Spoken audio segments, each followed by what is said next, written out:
Hello, and good afternoon, good morning, good evening. Welcome to this final session of the Virtual Industry Transition Day.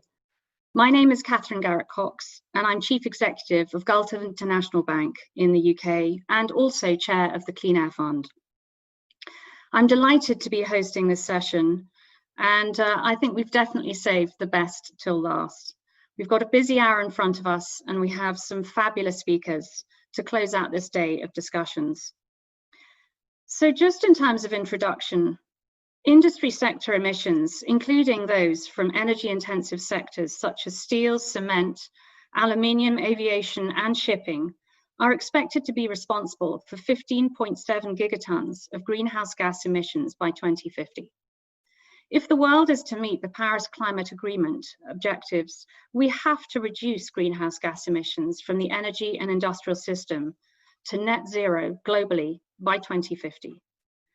This is the key objective of the Mission Possible platform, which was launched at the 2019 UN Climate Summit by the World Economic Forum and the Energy Transitions Commission, and which brings together industry leaders from hard to abate sectors with key public and private stakeholders to develop roadmaps with milestones for net zero transitions and with critical benchmarks for targeting green stimulus. For this closing panel for the Virtual Industry Transition Day, we want to look closer at how we can use the recovery stimulus to create incentives for industry transition pathways and to scale innovation and technologies that will help to reduce emissions while increasing competitiveness and growth.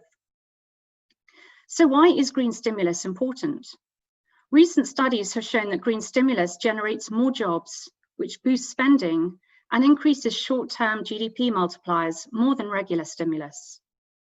Targeted stimulus following the 2008-2009 global financial crisis helped pave the way for a global renewable energy market, making wind and solar more cost-effective and jump-starting electric vehicle and battery manufacturing, dramatically transforming industries and markets.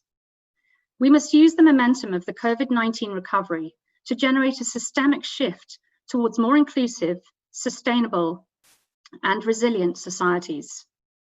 For this, we need to get the virtuous flywheel started of supportive policy, leading to technology scaling up, which in turn drives cost reductions and which makes it easier to implement the industry transition, which will then be underway under its own momentum. Those countries that do this will be the winners in this green industrial revolution. They will be rewarded with the creation of jobs, resilient businesses, and an economy that is not just climate robust, but financially robust. These are some of the challenges that we'd like to explore with you in the session today. So what we'd like to do is to look ahead and shape a vision for how we can collectively contribute to financing a green recovery, and most specifically, to identify the stimulus policies and recovery packages needed for energy-intensive industries to build back a greener, smarter, and fairer society in the aftermath of COVID-19.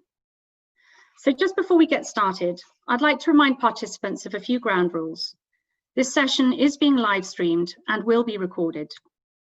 For all participants, please keep yourselves on mute to respect our speakers, and our speakers will keep to their allotted timings. Everyone's encouraged to share thoughts and questions that may arise during the webinar in the interactive Slido and chat box. The forum team will be monitoring the questions in real time for our Q&A period later during the session. And we're going to be using Slido for all our interactions. Please join us by going to slido.com and entering the event code #IndustryTransitionDay, or just simply by scanning the QR code here. In fact, to test our skills, we'd like to open up with a first question. We'd like to ask the audience, what do you think of when you hear the words green recovery? And please share your answers on Slido now. Whilst we're waiting for that, I'd now like to turn to our panelists, a number of whom are huge experts in their fields today. So I'm delighted to be joined today by Lord Nicholas Stern, Chair of the Grantham Research Institute on Climate Change and the Environment from the United Kingdom. We're also joined by Theresia Vogel, Chief Executive Officer of the Austrian Climate and Energy Fund. We're also joined by Laurence Dubiana, Chief Executive Officer of the European Climate Foundation. We've also got Brian Moynihan, Chairman and CEO of Bank America from the States, as well as Lord Greg Barker, the Executive Chairman of N+ Group. And then we'll be closing with remarks by Eva Svedling, the State Secretary for Climate Policy and Agenda 2030 of Sweden, alongside Anthony Hobley, the Executive Director of Mission Possible Platform. So turning to Lord Stern. Perhaps, Lord Stern, I can open up with the first question to you. Your latest research shows that green-focused COVID-19 economic recovery packages not only have the potential for strong alignment between the economy and the environment, but also may be much better for creating jobs. What types of measures do we need to be building back better after COVID-19, ensuring prosperity for people and planet in the long term, as well as creating jobs in the short term? An important issue that is likely to become even more important. Lord Stern, over to you for your comments. Thank you very much, Catherine. The paper you referred to was published in the Oxford Review of Economic Policy, and it was joint with my friends Cameron Hepburn, Brian O'Callaghan, and Joe Stiglitz and Dimitri Zingalis. And what it showed is that the strong recovery and the sustainable recovery are very close. That those projects and programs on the sustainability agenda give you a very powerful recovery. Why? Because they are fast in implementation, labor intensive, and they have strong multipliers.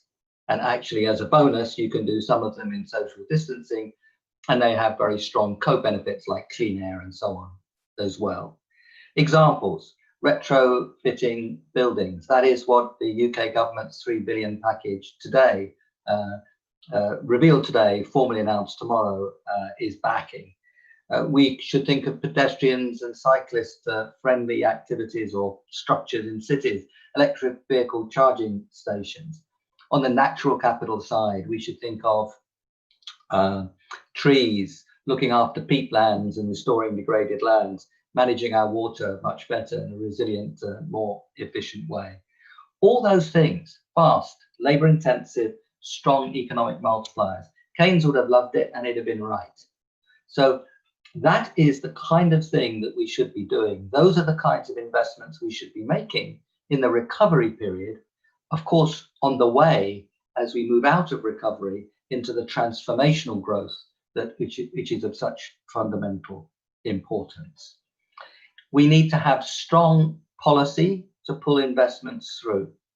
That means that there must be a very clear decadal, 2 decades, commitment, 3 decades, all the way through to mid-century. Investment requires clarity. You never get perfect clarity, but a clear path, a clear message to those who are investing that this is the way the economy is going to go. And that is fundamental to investment, fundamental to innovation and to R&D. And it's that kind of commitment that pulled through the quite extraordinary changes that we've seen over the last 10, 12 years, for example, in the cost of renewables, with now round-the-clock solar with storage out-competing everything else in India in the recent auctions. So clarity of policy is fundamental, and that includes the clear strategic targets and credible strategic targets. In the UK, we're fortunate to have the climate change legislation, which puts those targets into law. And we're also fortunate to have the cross-party support for those things. That's true of a number of other countries as well, of course. The third thing is risk and finance. We have a world which is full of wonderful investment projects. We have a world where the cost of finance to governments and to some big firms is on the floor, or negative actually. What's the problem then? Well, the problem is that financing projects, programs, particularly infrastructure, can be very costly because the risks are not managed well enough. And that's why, of course, clarity on policy is so important, and the right kind of policies, including carbon pricing. But we also need the kind of reassurance that some public investment involves, and indeed that is best channeled through investment banks. That's why multilateral development banks are so important, because what they can do is to bring confidence about policy. Government-induced policy risk is a big killer to investment and innovation. And with the presence of those kinds of development banks, that risk goes down. And you have to bring the right kind of instruments to the table. Catherine, you know that very well with your own activities. You've got to have guarantees, equity, long-term loans, the ability to move from one to the other. So investment banking is going to be extremely important in this context. And there is a major role for national investment banks and multilateral development banks. Europe's got the EIB and the EBRD. We need something like that in the UK, and many of us are pushing for exactly that. So clarity on the investment, sustainable is a strong recovery, the right kind of policies and policy clarity, and the right kind of management of risk and cost of capital. Thank you very much. Thank you very much indeed for those opening remarks, and I feel certain that with our other panelists we will return to some of the issues that you highlight, and particularly I think we will come back to this point about the requirement for a national investment bank in the UK. Perhaps I can now turn to Theresia Vogel, CEO of the Austrian Climate and Energy Fund. Theresia, thank you so much for joining us this afternoon. Perhaps you might be kind and explain to us how your fund is boosting green recovery efforts. Thank you. Yeah, thank you. Good afternoon also from my side. I hope you can hear me. Is it fine? Absolutely. Yes, thank you. Yes, thank you for the kind introduction. First of all, let me submit the warmest greetings of our Minister, Leonore Gewessler. She is, due to parliamentary obligations, not able to be with you today, so I'm here instead. You mentioned our fund, the Austrian Climate and Energy Fund, and we see ourselves as a central strategic instrument of the government. Our task is to minimize the effects of climate crisis in Austria and to boost the energy transition with a strong Austrian focus, unfortunately, only.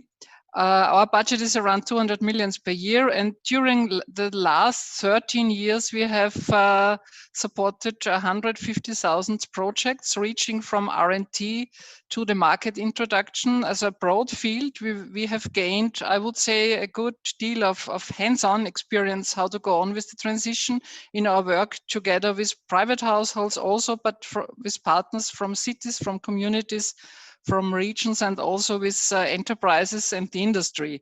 And we have tried to engage ourselves in several international networks also. I think most of you may know that Austria made some progress in decarbonization. Around 1/3 of our energy system is filled with renewables. This is by far not enough, because the recent Austrian government decided to achieve carbon neutrality by at latest 2040. This is only 2 decades to go, very ambitious. And this means we do not have the time to first establish some COVID recovery packages, meaning to go on with a fossil-based economy and after that care for the climate. This is not possible due to this time, which is very precious. And we have in Austria, and I think it was a little bit mentioned also by Lord Stern, a lot of costs of inaction if we not act in a green way. So in my view, it is therefore particularly necessary that the green growth strategy is at the heart of any recovery efforts. In the industrial sector, we see really a lack of appropriate green solutions. We don't have all the technologies at present. And there is a big demand for new technologies and innovation. They will play really an important role.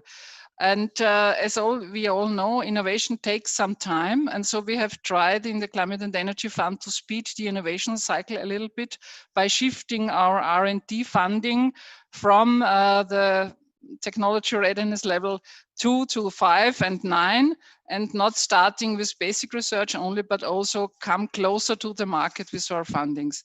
And so we introduced a real big flagship region program with the idea to deliver large scale and close to market solutions and pilot projects. And I would say the outcomes are promising. But we have also identified 3 points or trigger where we want to work together with on a global base. And thank you also to Lord Stern for mentioning some of the points maybe, because we think that it is important to establish and to support also global showcases of 100% decarbonized industrial plants, because feasibility is important, and such flagships may be in the position to attract innovate investors as well as the policy to go into that direction. The second point is that we think it's important to accelerate R&D and at the same time to enforce the ambitious rollout of climate-friendly technologies in the market.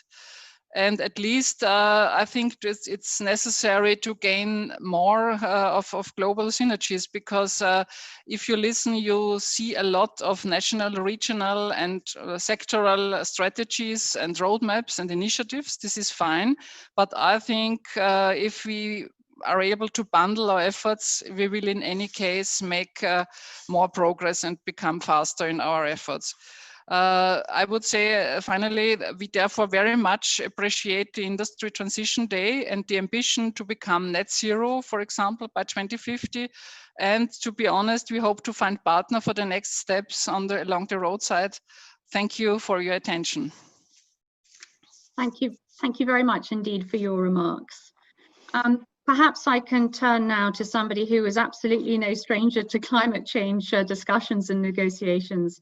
Laurence Tubiana, the CEO of the European Climate Foundation, somebody who was absolutely in the weeds and a key negotiator of the successful COP21 discussions in Paris. Laurence, perhaps I could ask you, how can the European Green Deal serve as a roadmap for a sustainable recovery from COVID-19? Thank you, Catherine, and thank you for the invitation again. I recognize the value of this transition and industry discussion, in particular with now this vision of the net zero by 2050, which, and Austria was part of it, came from government first as net zero by 2050 as a coalition. And now, of course, that's so important that there are economic actors. Where I see that the Green Deal is a really powerful framework to achieve prosperity in Europe, because in a way, we are in the view of aligning objective. Green Deal is about getting to climate carbon neutrality by 2050. And that's, I think, essential is this aligned objective for both economic actors, financial actors, and of course the government. And the Green Deal offers that framework. And again, I can say that the COVID-19 initially turned into a stress test for this Green Deal approach, which was of course designed last year. And the first reaction of many countries was to turn to national priorities and ignoring, or at least trying to undermine, a collective effort. And we see that a few weeks after this first reaction, in a way, the direction turning around and coming back to we need cooperation and we need the Green Deal as a lodestar, as a framework. Interestingly enough, we made a poll in Germany and in France, and you see impressive numbers. 70% of French citizens support Green Deal. The German citizen list a number one priority, Green Deal and climate action for the German presidency. And we see that now many more European citizens feel that this green recovery is the way to go. So that's a very important sort of framework for the industry making decisions. The other element, of course, we saw recently strong ecological transition candidates which won the French local election, and you see the enormous appetite of this society to go for radical changes in terms of more environment at the center of the policy making. So if we think about that, if we see that now there are more support globally on EU government for the Green Deal, we have the globally now cities organized around the Green Deal as a project, and there was the business and the parliamentarian and the civil society. So this is a very positive, in a way, decision-making landscape that I think the industry can bet on, which I think they need, of course, to shape their expectation. And I think now much more solidly than before, they can believe in that. Of course, for hard-to-abate sector in particular, the COVID, of course, brings some actors at the crossroad of investment choices. The steel, the chemicals, the cement, and other basic industries have a considerable need for reinvestment in the 2020s. Many plants are 50 to 70 years. Any additional investment now can help companies to transition to climate neutrality in 2050 and a circular economy. Otherwise, they will be considered as stranded assets. The important issue in the poll we were conducting is not only 70%, 60% citizens are supporting Green Deal, but they want a relocalization of the industry in Europe. And so if you combine these two, that the environment and carbon neutrality and green recovery, Green Deal is the framework, and then they want the industry to come back, because of course they want the employment and the job, then you have a roadmap for industry in Europe that I think is really, really important. Of course, we need, as been said by Theresia, in particular, innovation and R&D, in particular of these hard-to-abate sectors.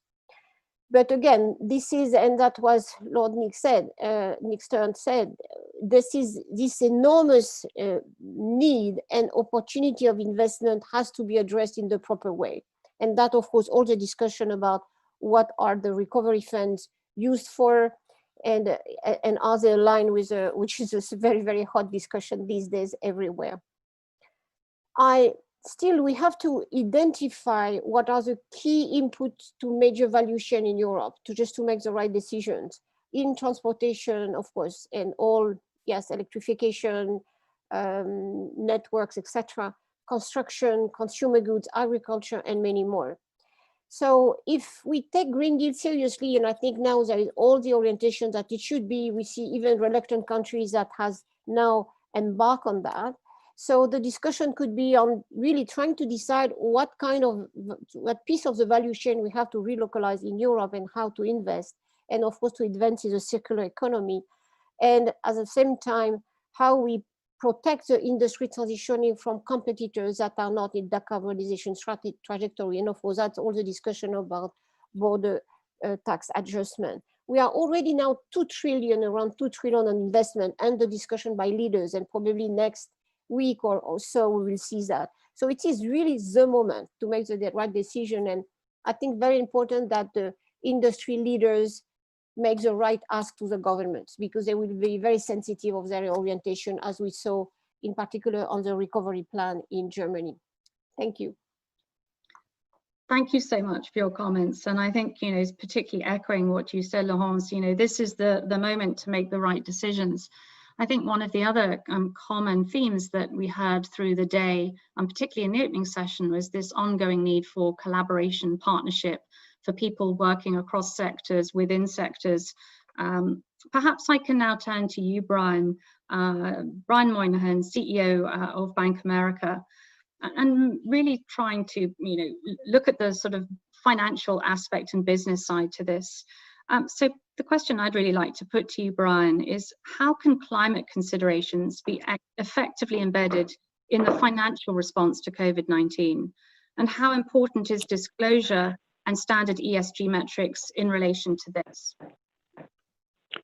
Well, thank you. And I think the panelists so far have established fully that it's important in the recovery efforts to have a public sector commitment to investment, research, education, and allocations of the dollars spent to drive the impacts, as Lord Stern said earlier, that are consistent with jobs and job creation. So that's all a great thing that will provide a backdrop that will allow progress to take place faster. Secondly, you heard some of the policy responses more around regulatory or incentives or research and things that also help.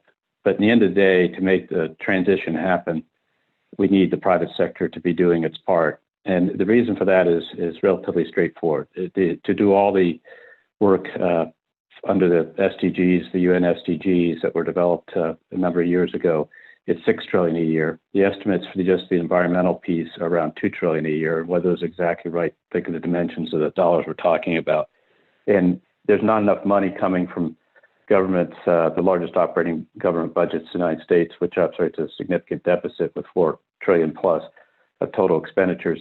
There's just not enough levels of capacity to fund these efforts. So private efforts are going to be required. And we have been working across industries through the International Business Council, the World Economic Forum, and other groups. But that group, we've been working hard on basically two things to help drive change among private sector companies. One is getting companies to commit to a net zero carbon neutral position by a date.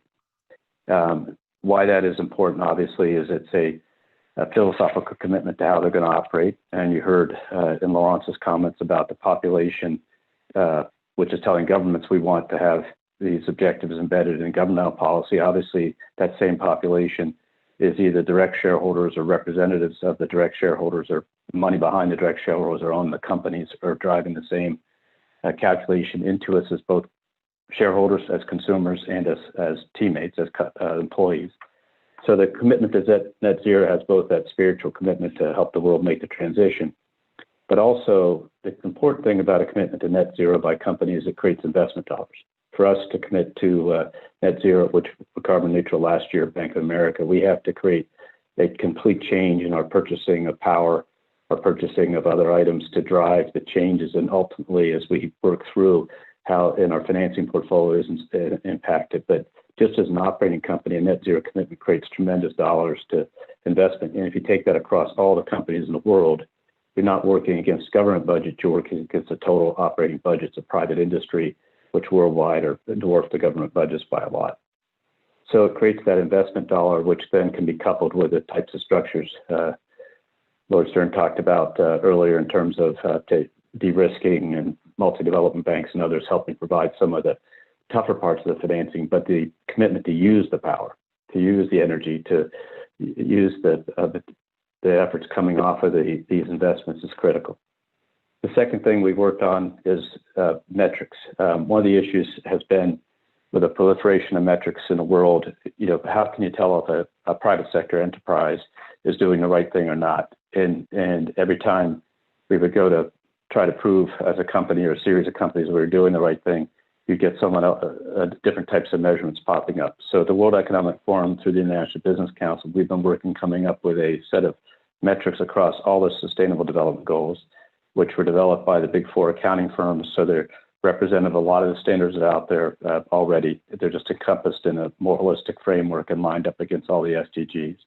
There are 22 of them. Behind there's several hundred of sub-metrics. But those metrics, including a commitment to carbon neutrality, a commitment to disclose the different 2 emissions, 3 emissions, and things like that, are critically important so that investors and owners of capital and the public writ large, looking at brands, can decide whether companies are making progress. And that progress is a pathway to get to where we want to get to. That is important, and that's when you're seeing these large companies make these long-term commitments. The metrics give you a way to measure that commitments. And so between the metrics going across all the industries and having consistency, you can actually invest against a basic principle. Companies that do not do well on ESG factors, if you avoid those companies, you could avoid 95% of all the bankruptcies over the last decade or so. That's important for investors to understand, is that companies don't do well on these metrics are not going to do well in the market in general.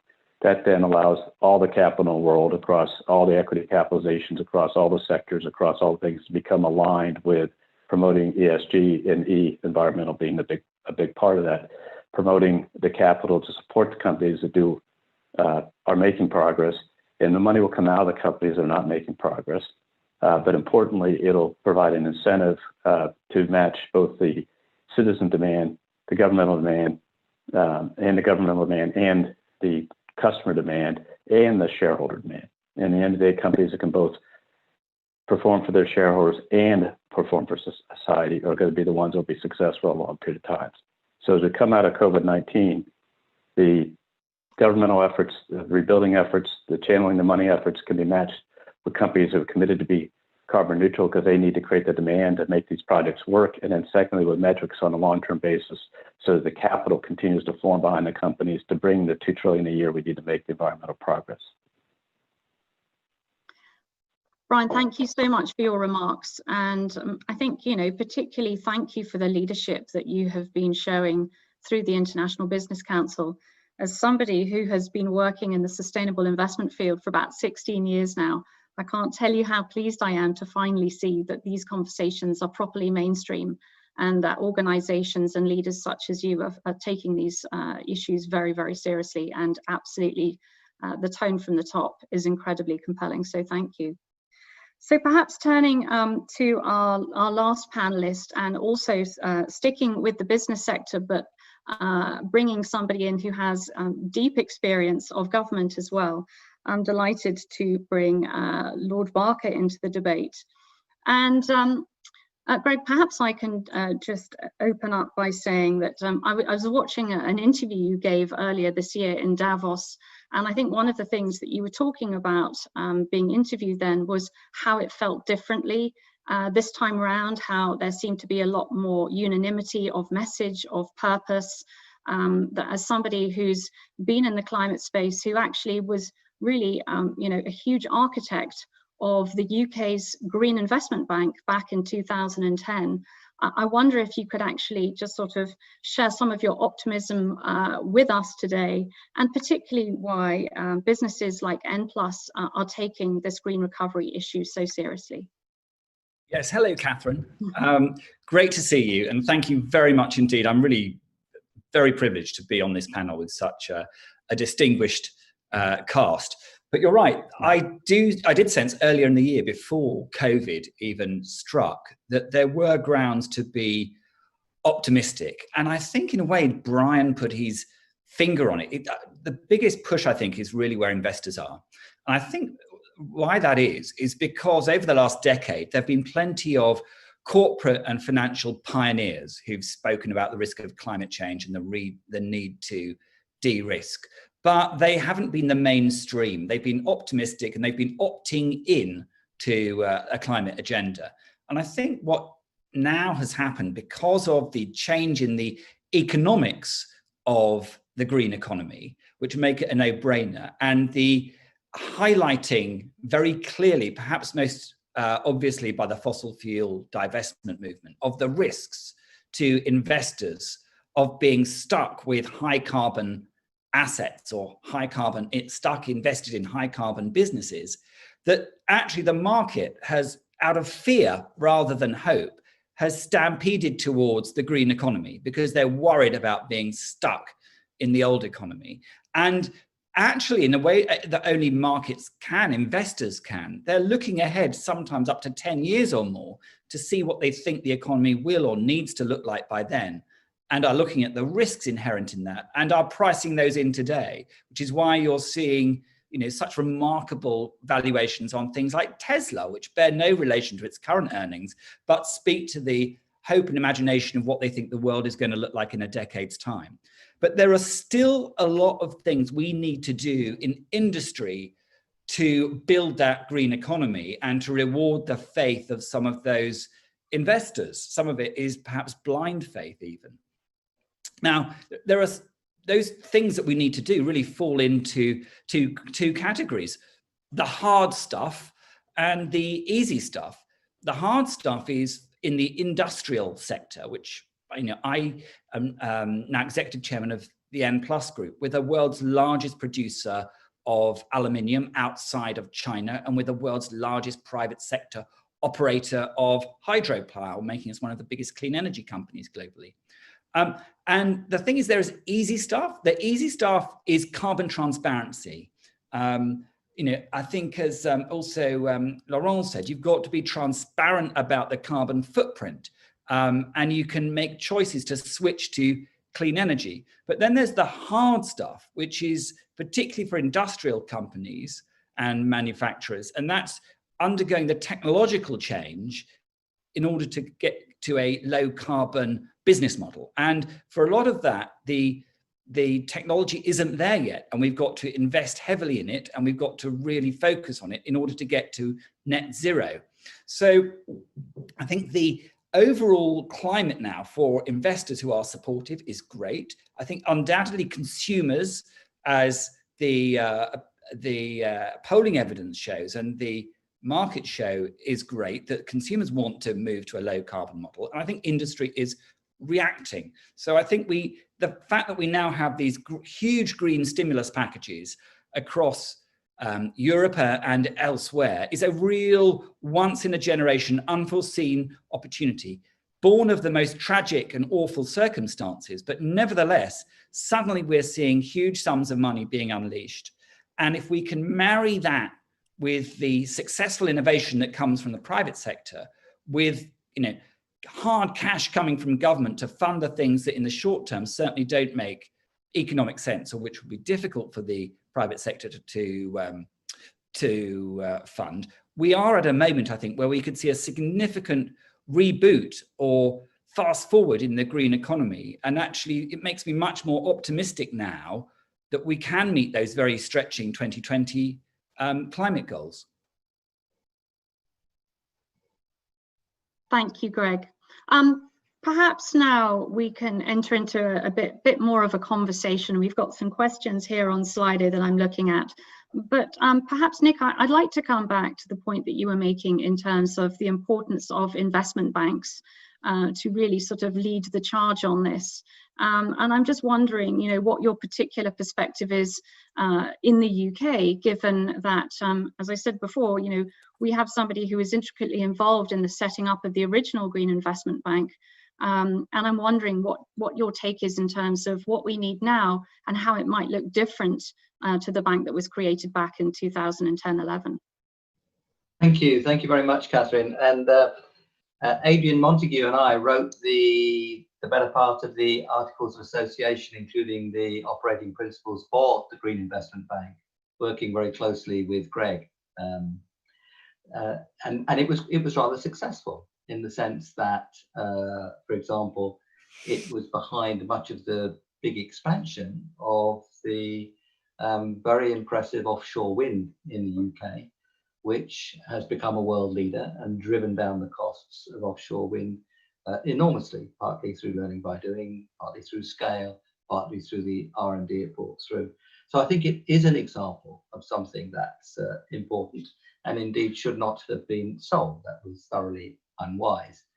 Anyway, we are where we are. And now I think what we need in the UK is a national investment bank where we don't need the adjective green anymore. Who wants a brown investment bank? Everything we do should be sustainable and consistent with the drive to zero carbon. So we now need a national investment bank. And in the UK, we've lost, of course, the access to the EIB. That's another mistake, which is not the place to comment on in detail.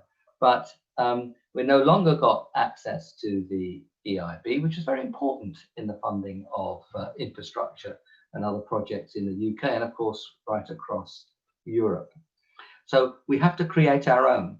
But my model for that, and I guess that Greg would share this, is less the EIB and more the EBRD, because the EBRD has a very strong private sector focus, has very strong experience in working with equity, political risk guarantees, long-term loans, transitions between them. And it has a long tradition now of rolling over investments, selling them on after you've got through the very difficult initial early stage where the risk is high on infrastructure projects.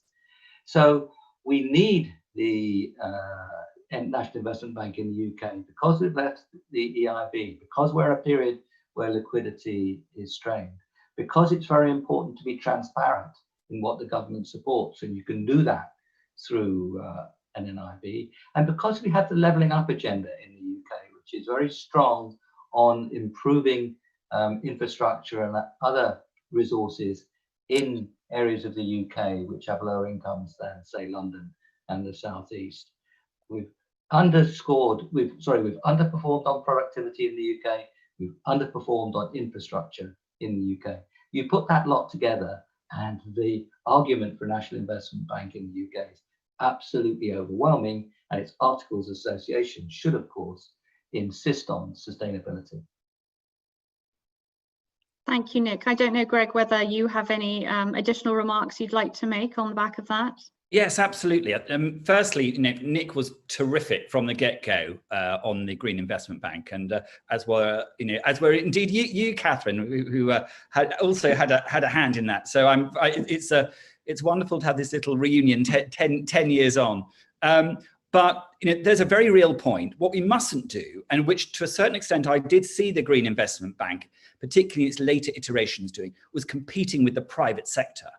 And while we want government tax dollars, tax pounds to mobilize private finance, as I said earlier, there are hard things and there are easy things.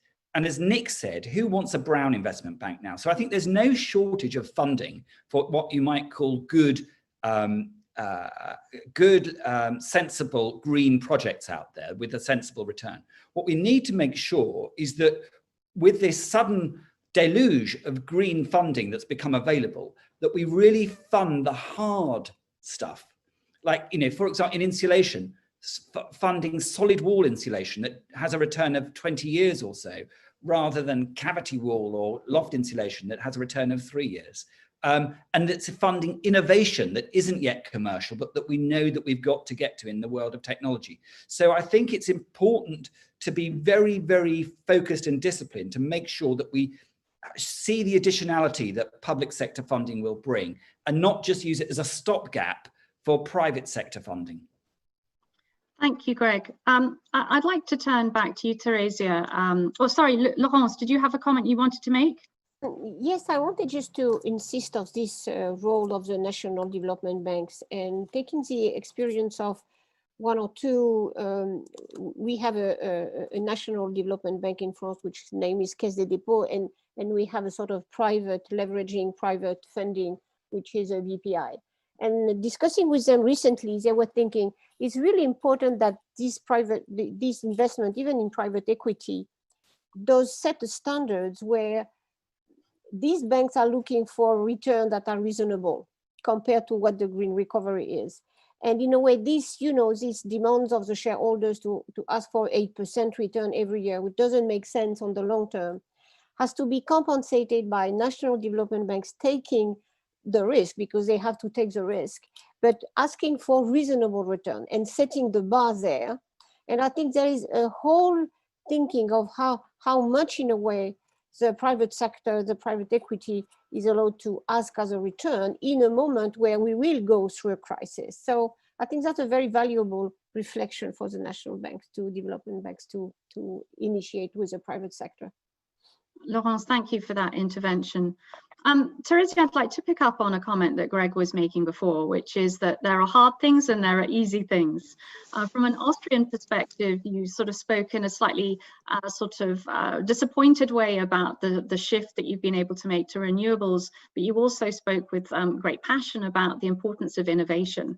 Maybe I can just ask just a few additional comments in terms of some of the hard and easy things that you think you can add to this dimension.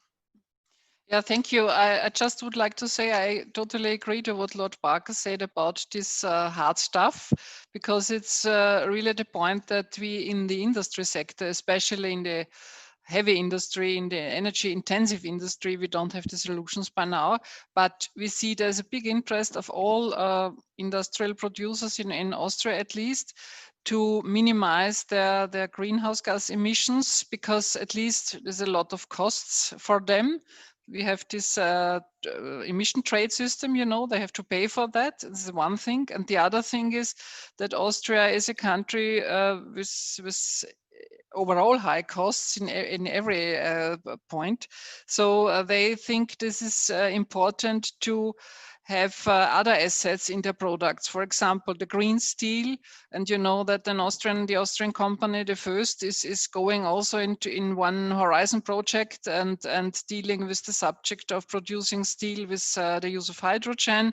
And I think they're good underway, but we have also others like paper mills or cement producers which are interested to minimize their emissions, and it's also necessary for them.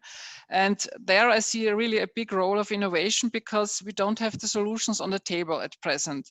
This is in a stadium where we can say we have pilot projects, we try to find out how the things are working. And from our perspective, it's also very important to see that any of these solutions has to be part of an integrated energy system. And for example, in Austria, it's not so easy to integrate a steel producer which uses hydrogen in an existing, at least, electricity system, yeah, because this first I mentioned is at one point in Austria, in Linz, and the energy demand is about 15% of all Austria. So I mean, this is really a thing to do, how to embed this in the existing structures. And this leads me to another point, what Lord Stern mentioned. He said that it is important to have a long-term perspective in this transition. If we go on, we have to give guarantees also to enterprises, but to investors also, that their investment is good for the next decades. And I think we will use some decades to transform our also infrastructure, because transforming industry is not only to transform an industrial plant at a site, it also means to transform the embedding and surrounding infrastructure. So this is really a long-term perspective, and I think what we have, the feedback of investors, that they are willing to go this way into innovation, into the green investment, but they have to have the security that their investments will last and will also be worth the same at least in 20 years. And what we also see is that private people in Austria, private households, are really willing to engage themselves and to spend money in innovation. We have seen that during the last 10 years, there was an increase of private small-scale PV installations, and it was every year we have some 10,000 of these plants coming up, and people spent their own money for that because they were attracted. They have seen it at the neighbor, and so therefore it's also, what I mentioned, important to have these showcases, to have projects where people can see it is working and it's worth the money to bring in. And I think this was 2 points of Lord Bakker and Lord Stern, which from my perspective were very interesting and which we also see in our activities. Oh, thank you so much, Theresia, for expanding upon that. And just before we bring in our closing remarks speaker, Eva Svedling, the State Secretary for Climate Policy and Agenda 2030 from Sweden. Brian, I'd like to just turn to you, just if we can be fairly brief on this. I mean, you talked about, you know, how companies need to lead from the front, and what you yourselves have been doing, not just through the IBC, but also at Bank America. I wonder if you could just briefly talk about some of the biggest rocks that you needed to move out of the way in order for this to be successful for you as an organization. Well, I think in terms of two aspects. One, in terms of the holistic financing of our clients and our group, we had to get it to the top of the house, and through Anne Finucane, who's our vice chair that runs our ESG committee, we had to get the people who worked on the businesses to understand how their individual activities, as much as many of the people are talking about, can affect the longer term ability to accomplish the purpose of carbon neutrality or net zero, or the different ways to express it. So one was to get the business leaders across the businesses owning the outcome.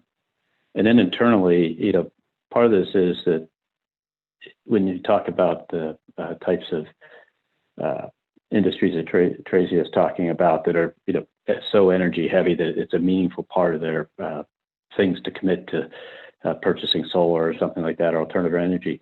That's not true for an enterprise like us. So the other thing is just to admit that it's going to cost us more for energy and operating costs, but it's the right thing to do from our teammates, our shareholders, society writ large. So we had to commit to it. So one was to accept, you know, that you had to have the business lines really understand the reasoning and who we could do business with and how we could shape our client activity, both from the investor and the operator side, meaning lending clients. The second then was most importantly in terms of as an operator, to make the carbon neutral commitment, we had to commit as a company, we'd increase our cost in the near term to do that.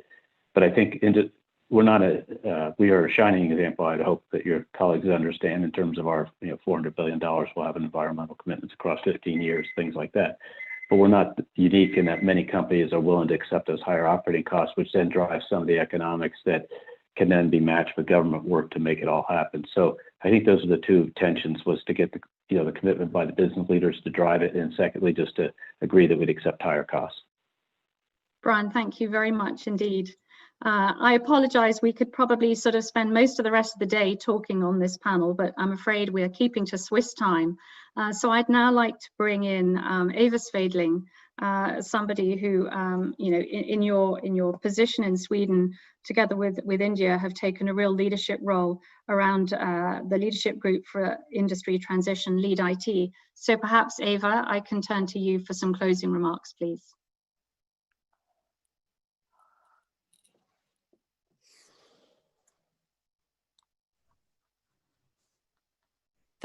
Thank you. I think I need to start my video. So like this. Perfect. Thank we you. can hear you and see you. Thank you, Eva. Good. Thank you. Thank you very much. And I would like to start by thanking the World Economic Forum and all the cooperating partners and participants at this event, and for taking this important initiative. I've not been able to follow all the panels today, but I understand they have been dynamic and filled with good proposals and plans and commitments, things that we need for take on the industry transition, for keeping up the momentum, and to make sure that we get the green recovery that sets us on the way towards net zero emissions. And it has been a pleasure to be able to listen to this interesting panel now. For though we're still in the grip, of course, of the pandemic, and we're way into the toughest economic crisis in many, many years, with consequences for health and livelihoods for many people, and the results will be worse for the most vulnerable groups and communities.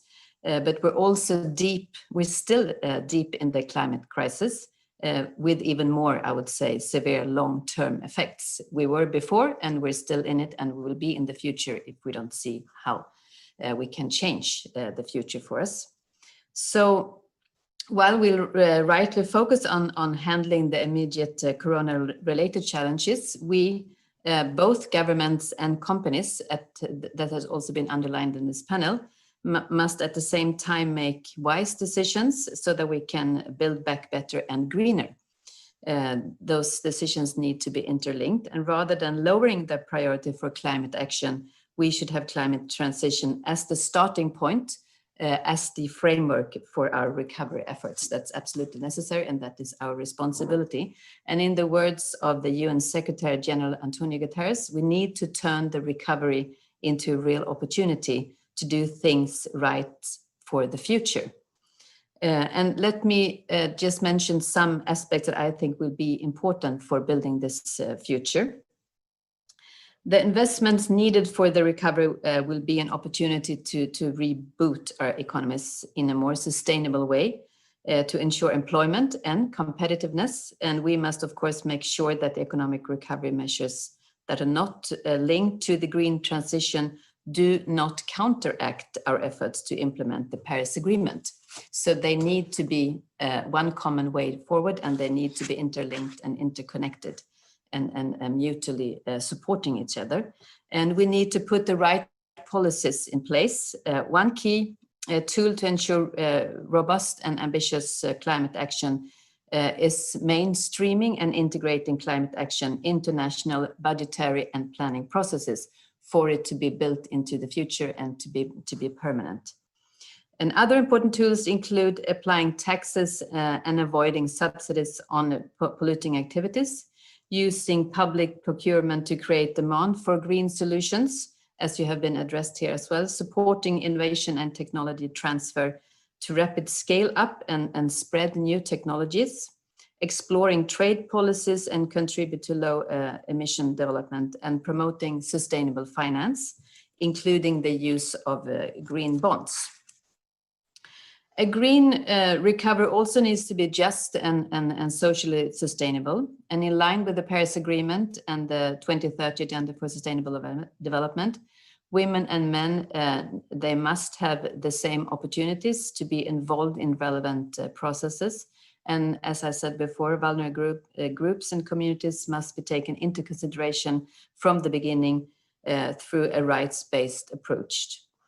And I would also like to highlight specifically the importance of engaging with the young. We saw before the corona this movement from young people addressing the climate change.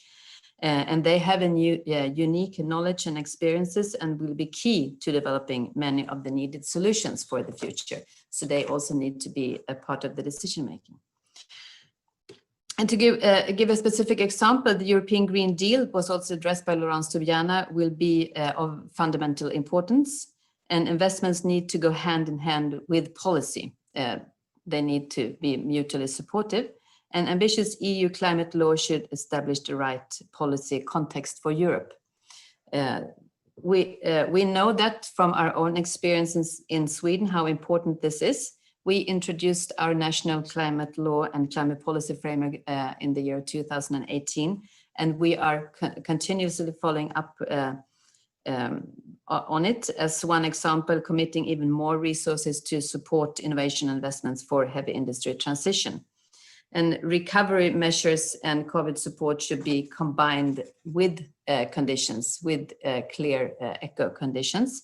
And when the Swedish government just now recently decided on more capital to support SAS, the airline agreed to a much faster timeline for emission reductions and now aim to achieve 50% reduction by 2030 in comparison with 2005.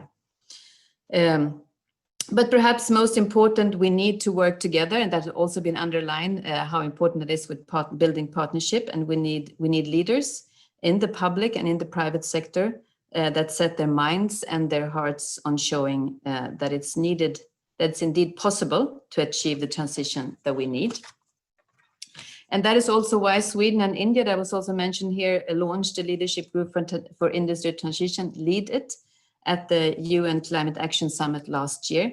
And LEAD IT is by now joined by 28 governments and major industry firms and cooperates with many actors that are here today, including, of course, the World Economic Forum and the Mission Possible platform.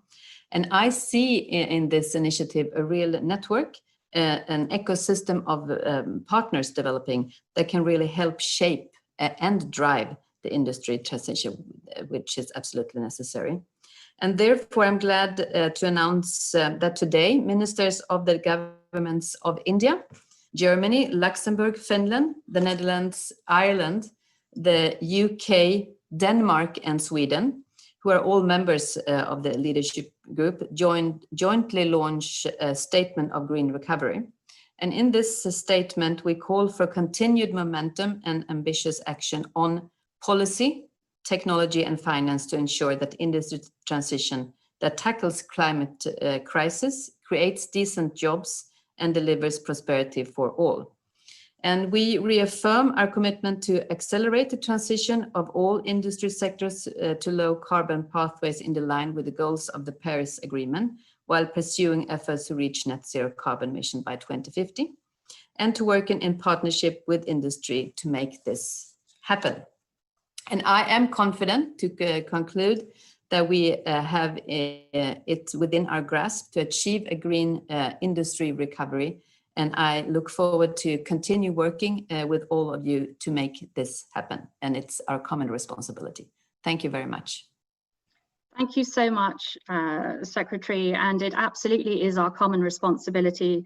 And although we're nearly out of time, I'd just briefly like to bring in Anthony Hobley, Executive Director for the Mission Possible platform, to close this panel and the day. Thank you. Thank you, Catherine, and thank you to everyone on the panel, and thank you to all of our moderators and panelists today. It's been a whirlwind, and you know, it's really been about why this is Mission Possible and not Mission Impossible. We've we've heard about the critical importance of metrics and disclosure, a particular key point that Brian Moynihan brought up. And this is going to be critical if we're going to change the public consciousness and really drive commitments and leadership on net zero through supply chains. A very key point raised by the Netherlands Minister, Stintje van Veldhoven, and drive a circular economy, which we don't get there without that. We opened the day with the UK's Minister, Kwasi Kwarteng, and later we heard from Nigel Toppin about the critical importance of a drumbeat. And today is very much that starting gun for a drumbeat of industry transition to COP26 in November 21. And the potential, coming back to this issue of leadership, for leaders amongst governments, companies and civil society to work towards sectoral agreements that can drive the transition through sectors and across sectors. And the topic that came up again and again today, which is very close to our hearts within the Mission Possible platform, is collaboration. The need to collaborate between companies within sectors, across sectors, and between civil society and policymakers to put the right frameworks in place. And none of this happens without visibility of where we're going. We heard that from Lord Stern in terms of roadmaps. Roadmaps are critical, and that topic came up again and again, whether you are planning as a company the direction you're going, whether you are developing transition finance. And we heard from Lawrence Tubiana, who made the very critical point that this is a particular moment in time where businesses and governments have a unique, perhaps a once in a generation opportunity to work together to drive the green transition, to drive us to net zero by 2050. We had a number of CEOs. We had Brian Moynihan in the panel just now. We've had John Holland-Kaye from Heathrow, Dick Benschop from Schiphol. We have Mahendra Singhi from Dalmia, the executive chairman, Lord Barker of EN+, and many other companies represented who talked about the business opportunity. And I think many of them, in one way or another, talked about the importance of not being left in the old economy and the risk of stranded assets if they are. We heard from Lord Stern about the power of green stimulus and the way to develop that, and particularly how that can be very critical to creating jobs. So I think, you know, and finally, perhaps we also heard in the opening panel about why heavy industry and heavy transport is so important. It is already a big chunk of global emissions, 30%, but could grow rapidly to 60% if we don't get a grip and push these sectors into the transition, which many other sectors are already on. So it is a problem we simply cannot ignore, but it is technologically possible. We have the technology, the issue is cost. And so therefore we need to work through the collaboration, through these roadmaps, through this drumbeat to sectoral agreements to create a virtuous flywheel, a flywheel of the right policy, scaling technologies, bringing costs down, which will, in a sense, as Nigel Toppin, the high-level champion, said, you know, we've seen this movie many times before. This is how transitions happen. We just simply need to work together in a collaborative way to accelerate this. So I think I would end by thanking all of our participants today, the many ministers, the CEOs, the industry experts, the civil society leaders, because it is with all of us working together and showing the sort of leadership that we talked about today that really does make this mission possible and not mission impossible. Thank you.